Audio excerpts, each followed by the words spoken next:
یعنی یہ تو بتا دیا کہ آپ ٹھہر ٹھہر کر تلاوت فرمایا کرتے تھے، لیکن فرماتے ہیں کہ مجھے آپ کا وہ لہجہ بھی محفوظ ہے، لیکن ابھی اگر میں ایسے پڑھوں گا تو سارے لوگ جمع ہو جائیں گے۔ انہوں نے تابعین کو فرمایا ورنہ میں آپ کو سناتا کہ آقا علیہ الصلوۃ والسلام کس لہجے میں قرآن پاک پڑھا کرتے تھے، کس آواز کے ساتھ، آپ کی کیسی آواز مبارک تھی۔ حضرت قتادہ فرماتے ہیں ما بعث اللہ نبیا الا حسن الوجہ حسن الصوت، کہ اللہ رب العزت نے کسی نبی کو نہیں بھیجا مگر حسن الوجہ و حسن الصوت، کہ دو صفات ان نبیوں میں پائی جاتی ہیں، ایک چہرے کے خوبصورت چہرے والے، اور ایک آواز کے خوبصورت۔ تو ہر نبی کو اللہ رب العزت نے یہ خصوصیات دی ہیں کہ ان کا ظاہری جو حلیہ مبارک ہوتا ہے وہ بھی خوبصورت ہوتا ہے، اور آقا علیہ الصلوۃ والسلام کا تو سب سے زیادہ خوبصورت تھا آپ کا چہرہ انور، اور وہ دیکھتے ہی انسان آقا علیہ الصلوۃ والسلام کے چہرہ انور کا گرویدہ ہو جاتا تھا، اور اسے آپ کے چہرے کے علاوہ اور کسی چیز کی طرف اس کی نگاہ نہیں جاتی تھی، اتنا آپ کا حسن و جمال تھا۔ اور دوسری آقا علیہ الصلوۃ والسلام کی آواز مبارک بھی بہت زیادہ خوبصورت تھی۔ فرماتے ہیں کان نبیکم حسن الوجہ حسن الصوت، کہ تمہارے نبی صلی اللہ علیہ وسلم کا خوبصورت چہرہ انور تھا، اور آقا علیہ الصلوۃ والسلام کی جو آواز مبارک تھی وہ بھی خوبصورت تھی۔ کان لا یرجع، لیکن آپ گانے کی طرز پر قرآن پاک نہیں پڑھتے تھے، ٹھہر کر تجوید کے ساتھ خوبصورت عربی لہجے میں آپ قرآن تو پڑھا کرتے تھے، لیکن گانے کے انداز میں گا کر قرآن پڑھیں آپ ایسا نہیں فرماتے۔ عبداللہ ابن عباس رضی اللہ تعالیٰ سے پوچھا گیا، عبداللہ ابن عباس رضی اللہ تعالیٰ نے فرمایا کہ کانا قرات النبی صلی اللہ علیہ وسلم ربما یسمع من فی الحجرہ، کہ آقا علیہ السلام کی آواز مبارک کتنی بلند ہوتی تھی۔ تو عبداللہ ابن عباس رضی اللہ تعالیٰ فرماتے ہیں کہ آپ بعض دفعہ اپنے کمرہ مبارک کے اندر قرآن پاک پڑھا کرتے تھے تو یسمعها من فی الحجرہ،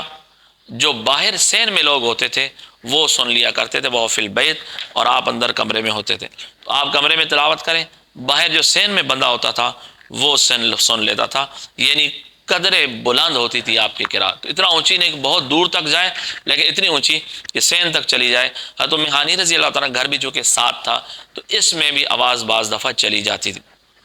تو یہ آقا علیہ السلام کی قرات مبارک تھی کہ آپ ذرا اونچی آواز سے پڑھتے تھے، ٹھہر ٹھہر کر پڑھتے تھے، اور مد کے ساتھ پڑھتے تھے۔ جلدی جلدی پڑھنا یہ آپ کو پسند نہیں تھا، آپ نے اس سے منع فرمایا، تو ٹھہر ٹھہر کر آپ دھیان سے قرآن پاک کی تلاوت فرمایا کرتے تھے، جس کو عام بندہ بھی سمجھ سکتا ہے۔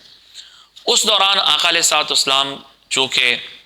آپ کی جو تلاوت مبارک ہوتی تھی تو اس کا ایک ایسا تأثر تھا کہ اس کی وجہ سے آپ کی چہرہ انور سے، آپ کی آنکھ مبارک سے آنسو بھی آتے تھے، اور آپ پر گریہ بھی طاری ہو جاتا تھا، آپ رو کر قرات فرمایا کرتے تھے۔ تو چنانچہ آپ کی قرات کے فوراً بعد امام ترمذی رحمۃ اللہ علیہ نے بیان فرمایا باب ما جاء فی بکاء رسول اللہ صلی اللہ علیہ وسلم، کہ رسول اللہ صلی اللہ علیہ وسلم کے رونے کا تذکرہ، کہ آپ قرات کے دوران بھی اور ویسے بھی آپ روتے تھے۔ مطرف بن عبداللہ بن شخیر کہتے ہیں، اپنے والد صاحب سے نقل کرتے ہیں، صحابی رسول ہیں، فرماتے ہیں میں آقا علیہ السلام کے پاس آیا، وہ یصلی، آپ نماز پڑھ رہے تھے، ولجوفی عزیز کا عزیز المرجل من البکاء،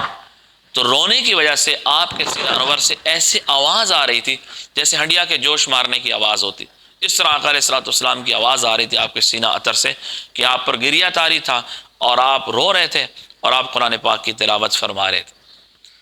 دوسری حدیث میں سیدنا عبداللہ ابن مسعود رضی اللہ تعالیٰ فرماتے ہیں کہ قال لی رسول اللہ صلی اللہ علیہ وسلم اقرأ علیہ، مجھے حضور نے فرمایا کہ مجھے سنائیں، قرآن پڑھیں میرے سامنے۔ میں نے کہا یا رسول اللہ اقرأ علیک، میں آپ کے سامنے قرآن کیسے پڑھوں، وعلیک انزل، آپ پر تو اتارا گیا، آپ ہمیں پڑھ کے سناتے ہیں، تو میں کیسے آپ کے سامنے پڑھوں؟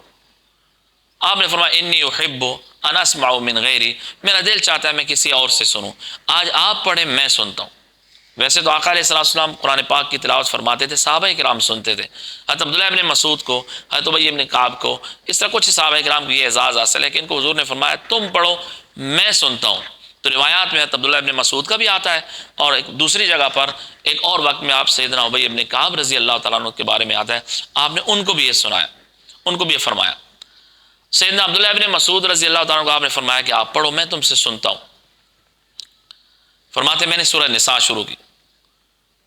اور چلتے چلتے جب اس کی 40 آیتیں میں نے پڑھی، اور میں نے 41ویں آیت پڑھی کہ فَكَيْفَ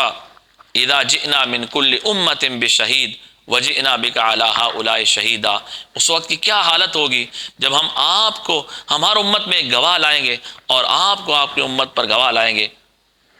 تو قیامت کا منظر جب انبیاء کرام اپنے کچھ لوگوں کے حق میں کچھ لوگوں کے خلاف گواہی دیں گے تو آقا علیہ الصلوۃ والسلام اپنی امت کے بارے میں گواہی دیں گے،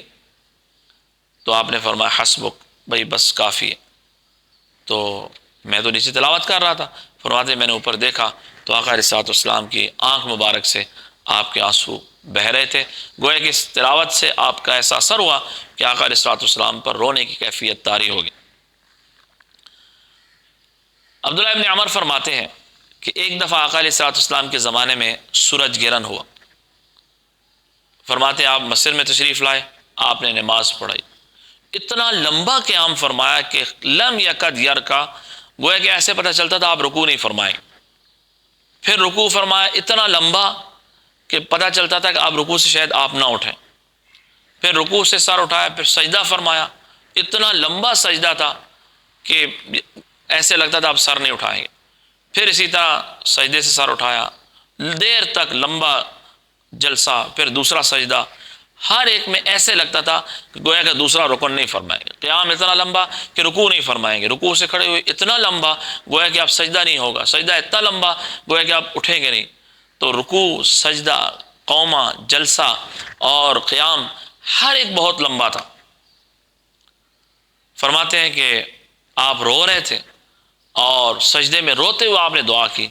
رب الم تعدنی اللہ تعذبہم وانا فیہم، یا اللہ آپ نے مجھ سے وعدہ نہیں کیا تھا کہ آپ انہیں عذاب نہیں دیں گے جب تک میں ان کے بیچ میں ہوں، یا اللہ آپ نے وعدہ نہیں کیا تھا مجھ سے کہ میں عذاب نہیں دوں گا ان کو جب تک یہ استغفار کرتے ہیں، یا اللہ ہم استغفار کر رہے ہیں۔ تو اتنا آپ روئے، اتنا آپ کے آنسو مبارک جاری ہوئے، آپ نے 2 رکعت انتہائی لمبی پڑھی، صحابہ فرماتے ہیں کہ جب 2 رکعت سے آپ نے سلام پھیرا سورج گرہن ختم ہو چکا تھا۔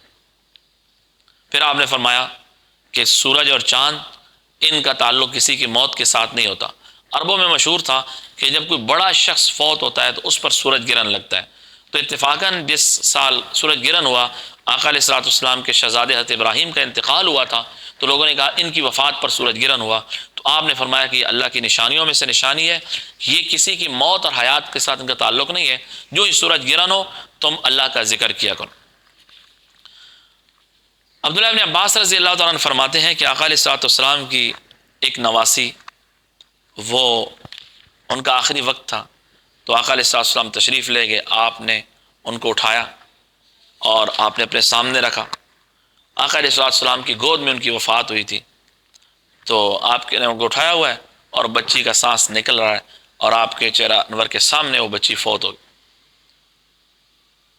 تو حضرت ام ایمن اونچی آواز سے روئیں، حضور نے فرمایا اتبکین عند رسول اللہ، اللہ کے رسول کے سامنے اونچی آواز سے رو رہی ہو؟ تو آقا علیہ الصلوۃ والسلام کی بھی آنسو جاری تھے، تو انہوں نے کہا یا رسول اللہ آپ بھی تو رو رہے ہیں، فرمایا انی لست ابکا، انی لست ابکی انما ہی رحمہ، میں اونچی آواز سے نہیں رو رہا، یہ تو اللہ کی رحمت ہے آنسو۔ فرمایا مومن کے لیے ہر حال میں بہتری ہوتی ہے، ان نفسہ تنزع من بین جنبی وهو یحمد اللہ۔ آقا علیہ الصلوۃ والسلام نے فرمایا کہ یہ جو رونا ہے آنسوؤں کے ساتھ یہ ممنوع نہیں، یہ اللہ کی رحمت ہے۔ فرمایا مومن کے لیے ہر حال بہتر ہے،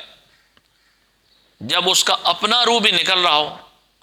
تب بھی وہ کیا ہے اللہ رب العزت کی حمد و ثنا کرتا ہے۔ مسلمان کی تو ہماری نواسی کی اس کا وصال ہے، مومن کا جب اپنا روح نکالا جائے تب بھی وہ کیا ہے اللہ کی حمد و ثنا کر رہا ہو، ہر حال میں مومن کو اللہ کی تعریف کرنی چاہیے۔ گویا کہ آپ نے میت پر رونے سے منع نہیں فرمایا، لیکن آنسوؤں والا رونا، زبان والے رونے سے منع فرمایا۔ اونچی آواز سے چیخنا چلانا نہیں ہے،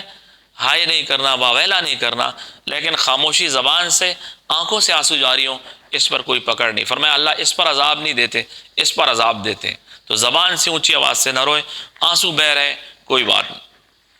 امی عائشہ فرماتی ہے آقا علیہ الصلوۃ والسلام نے قبل عثمان ابن مظعون وهو میت وهو یبکی قال عیناہ تحرقان، صحابی رسول حضرت عثمان ابن مظعون، آپ مدینہ منورہ تشریف لائے تو سب سے پہلے ان کا انتقال ہوا، جب ان کا وصال ہوا تو آپ نے ان کی پیشانی مبارک کا بوسہ لیا اور آپ کی آنکھ مبارک سے آنسو جاری تھے۔ سیدنا انس بن مالک فرماتے ہیں کہ شہدنا ابنۃ لرسول اللہ صلی اللہ علیہ وسلم ورسول اللہ جالس علی القبر، کہ ہم آقا علیہ الصلوۃ والسلام کے ساتھ تھے، آپ کی صاحبزادی حضرت سیدہ ام کلثوم رضی اللہ تعالیٰ عنہ کا وصال ہوا، آپ قبر پر تشریف فرما تھے، قبر کے قریب بیٹھے تھے، آپ کی آنکھ مبارک سے آنسو جاری تھے، تو آپ نے فرمایا کہ تم میں کوئی ایسا شخص ہے لم یقارف لیلہ، جو آج کی رات جو بیوی کے قریب نہ گیا ہو؟ تو حضرت ابو طلحہ نے فرمایا انا، میں ہوں یا رسول اللہ۔ فرمایا اترو، تو سیدنا ابو طلحہ انصاری رضی اللہ تعالیٰ نے انہیں قبر کے اندر اتارا۔ آقا علیہ السلام کی دونوں شہزادیاں حضرت رقیہ، حضرت ام کلثوم، دونوں حضرت عثمان بن عفان رضی اللہ تعالیٰ نکاح میں تھی۔ پہلے حضرت رقیہ تھی، ان کا وصال ہوا بدر سے جب آپ واپس تشریف لا رہے تھے، اس وقت میں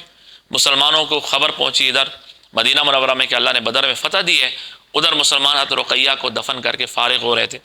حضرت رقیہ کے وصال کے بعد آقا علیہ السلام نے حضرت عثمان کا حضرت ام کلثوم کے ساتھ اپنی دوسری شہزادی کے ساتھ نکاح فرما دیا۔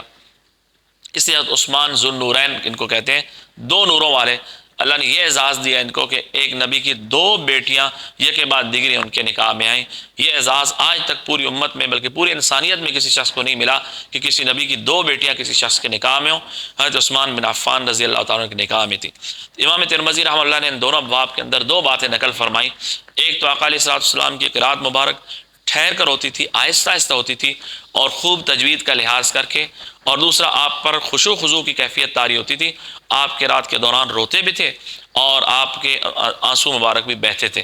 لہٰذا انسان جب بھی قرآن پڑھے، خاص طور پر رات کو نماز کے اندر تھوڑا اونچی آواز سے پڑھ لے رات کو، اور ٹھہر ٹھہر کر پڑھے، اور جہاں رحمت کی عذاب کی آیت ہے اللہ سے رحمت مانگے، عذاب سے پناہ مانگے، اور خشوع خضوع کے ساتھ پڑھے، اور اللہ کے عذاب کے، اللہ کے خوف سے انسان روئے اور اللہ کی محبت میں انسان روئے۔ حدیث میں آتا ہے کہ جو شخص اللہ کی عذاب کے ڈر کی وجہ سے روتا ہے اور اس کی آنکھ سے آنسو جاری ہو جاتا ہے، مکھی کے سر کے برابر کیوں نہ ہو، اس کا جہنم میں جانا اتنا مشکل ہے جتنا دودھ کا جانور کے تھن سے نکل کر دوبارہ جانا مشکل ہے۔ اللہ پاک ہمیں بھی رسول اللہ صلی اللہ علیہ وسلم کی کامل اتباع اور آپ کی سنتوں پر چلنے کی توفیق عطا فرمائے۔ سبحان ربک رب العزت عما یصفون وسلام علی المرسلین والحمد للہ رب العالمین۔